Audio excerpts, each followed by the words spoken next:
بون اني ميور فو بالصحيحه والسلامه والعافيه.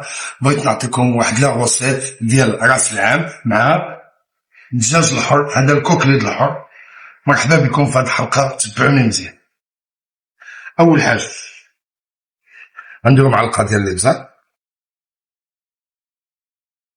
شويه د الخرقوم،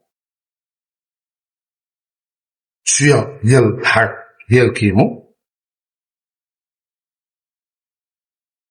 غادي نديرو شويه د الملحه ونبوسو الدجاج. غنديرو شويه د لازيرد، شوف على قد الكميشه ديال عندنا الخليط ديال لازيرد، دابا نعطيكم السميات ديالهم. ونديرو شويه ديال الزعتر، زويته ديال المائده، ونديرو طريد ديال الزبده،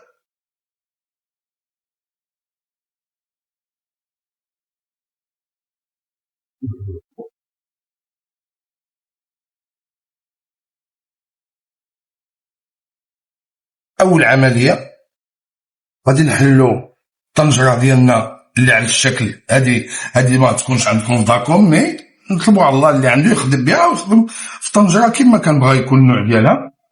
نسيبو البسيط لي زيسالو صغيورين، ونسيبو البيطه،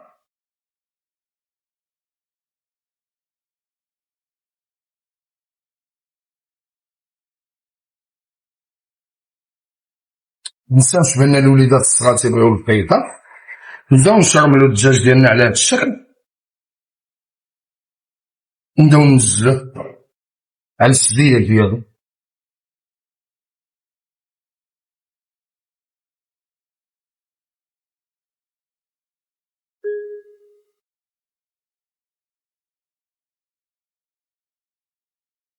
والعمليه التاليه غادي نلوحو دريسات ديال الثومه، غادي نديرو واحد 4 دريسات بالقشره ديالهم، واحد 6 دريسات بلا قشره ديالهم.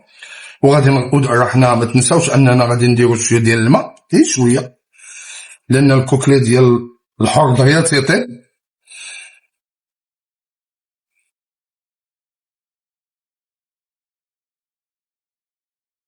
وغادي نشدو عليه لمده ساعه الا ربع، 180 درجه. ا توتالور.